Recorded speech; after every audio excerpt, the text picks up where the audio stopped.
A new regular item in our show will be to bring you up to date on the Premier League scene in England. We'll have all the stories, transfers and headline makers from what's now regarded as the most glamorous and competitive league in the world. This week, the long-running saga for Andrei Kanchelskis and Everton has finally been settled with a compromise between his new club and Manchester United. The FA announced that he would be available to play for Everton against Southampton at the weekend. The Middlesbrough manager Brian Robson has strengthened his squad again. This time he spent £1 million on Croatian international Igor Svitanovic. The 24-year-old striker, who scored 60 goals in 3 seasons for his club, is now back home awaiting a work permit. The Anderlecht striker Neil Lamptey, who's had loan spells at PSV Eindhoven and Aston Villa, is set to be signed for the second time by Coventry manager Ron Atkinson. He was the man who'd brought him to Villa Park last season. Meantime, Ugo Ehihog, the talented young Aston Villa central defender, has committed himself to the club until the year 2000. He's agreed a new 5-year contract with the club. Ian Dowie, the Crystal Palace striker, looks set to return to Upton Park. West Ham are preparing to spend £500,000 on the forward, who had a 12-match spell with them back in the early 90s. Owing to the high percentage of dismissals last season, there's now a manager's charter in place for the start of the new campaign. It's aimed at ending the bitter disputes witnessed last year. Managers' contracts will now be registered, and compensation, if necessary, will be settled by a tribunal. It'll give protection to both parties. The European Champions draw was made this week, with Blackburn Rovers appearing to have been given an easier route to the next phase. In the Cup Winners' Cup, Everton face Icelandic opposition, while in the UEFA Cup, Manchester United and Liverpool face Russian sides, Forest take on Malmö of Sweden, and Leeds face Monaco. Terry Venables has had his European Championship plans interrupted by the postponement of England's home friendly against Croatia. England's new opponents will be Colombia, who last played at Wembley in 1988 in a 1-1 draw.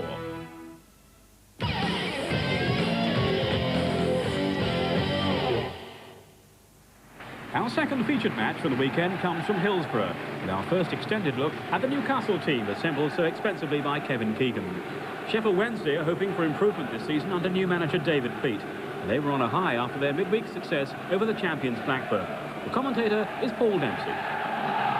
Chris Waddle misses out today, the England international, but that does mean a first appearance for Sheffield Wednesday on home territory of the brilliant Belgian Mark de Gruyse, an established international player signed from Anderlecht, and a player who wears 14, who's expected to make a huge impression in the English game this season. He's been doing it at international level for many years. It's much simpler in tactical and personnel terms for Kevin Keegan and Newcastle United. Shaka Hislop retains his place in goal ahead of Pavel Srenicek, who's back from suspension but on the bench today. David Ginola from Paris Saint-Germain has already confirmed what's been evident across Europe for several years. He's just about as good as you will get going forward. He's been making waves already, and we wait expectantly for more of him today. Sheffield Wednesday in their famous blue and white then will get us underway, and Wednesday will attack the Spine Kop, which is where their faithful fans, the hardcore, congregate. But we expect good things from this Wednesday lineup. It has a balanced and composed look to it, and they may well try to take the game here to Newcastle as the home team. Petrescu. And good work from de Gruyse early. Here he is again, and he did what he wanted to do. Welcome to English football, Mark de Gruyse. Didn't really get a hold of it fully, but Shaka Hislop had to watch it into his hands. He does drift between the front line and the midfield brilliantly, and they didn't really spot that and pick him up.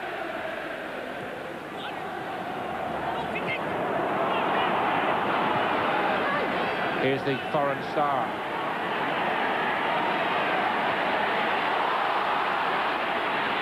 Good run for Newcastle from Gillespie. Ferdinand checked out, really. But it was a good run from Keith Gillespie down that right side. Bright held his position well. But Clark took a good position up for Newcastle to sweep up. Gillespie to Clark. Prefers it on his left foot, but is two-footed. Robert Lee alongside him in the middle of the park. And here comes John Beresford. Here's Ginola, first touch of the afternoon for the man who's just about made the biggest impression of any player so far in English football among the new arrivals, and you've just seen why. Can play anywhere, but starting here down the left-hand side for Newcastle. He can cross it early, or he can cut inside like that onto his right side. And either way, he's a handful for the best.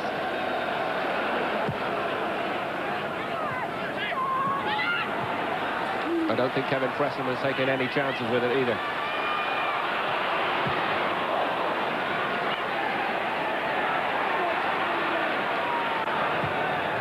Touched by Ginola, and Les Ferdinand went crashing to the ground right in front of the referee, Paul Alcott, but the referee has shown a willingness to let the game go on at every opportunity. And still the visitors have the possession. That wasn't so good from Beresford. And the space here. This is David Hurst for Sheffield Wednesday. I think he thought about the early shot. There may still be something. Pembridge, not a bad one. Shaka Hislop was scrabbling there. Well, I mentioned earlier that Mark Pembridge is a player who's always collected more than his fair share of goals so far in his career. He's a tremendous eye for a strike, and that wasn't missing by much. And he's also able to hit them with left and right foots.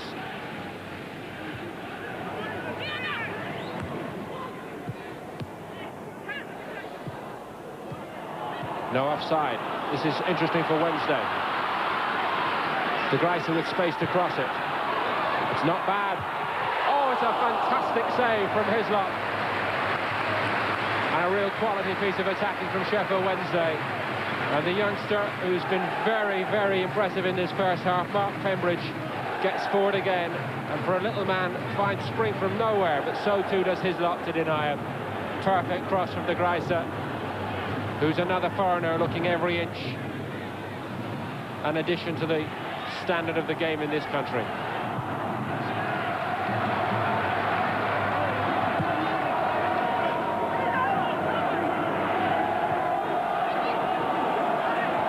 Pembridge picked it up nicely, and they backed off it, allowing him to shoot. Hislop denies Pembridge again, and it was a good save. This keeper looks very comfortable in the higher class of football, but so too does this man. These two would have played against each other many times in Division 1. Pembridge of Derby, Hislop of Reading. They know all about each other.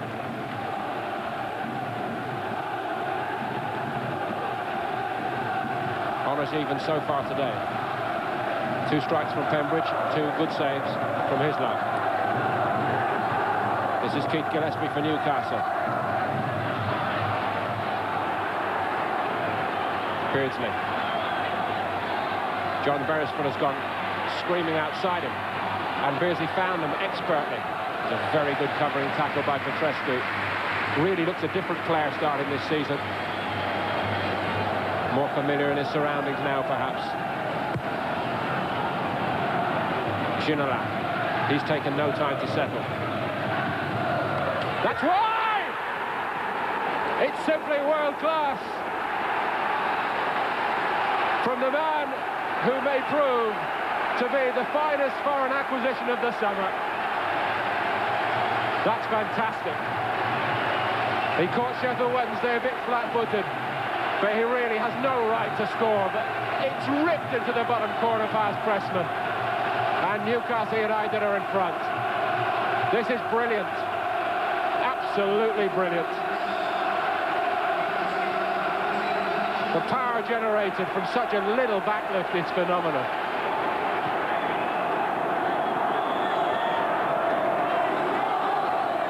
Good touch from Bright. De Gruyter took up a great position. It fell, interestingly, for Wednesday into the path of... Oh! Dan Petrescu looked a sure thing there. And he knows what a good chance it was. They got the benefit of the break of the ball here. And here Petrescu's a sure favourite. Does the difficult bit, just can't wrap his left foot around it.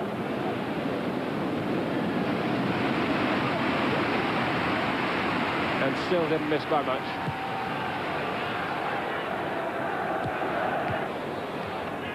Pembridge couldn't get over it. Quite in contrast to the wonderful spring he produced in the first half with that header which so nearly opened Sheffield Wednesday's account. Barton into the channel for Lee.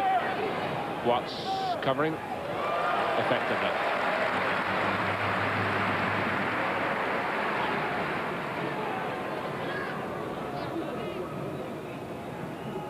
Well, alongside Ginola, this man remains the hub for Newcastle.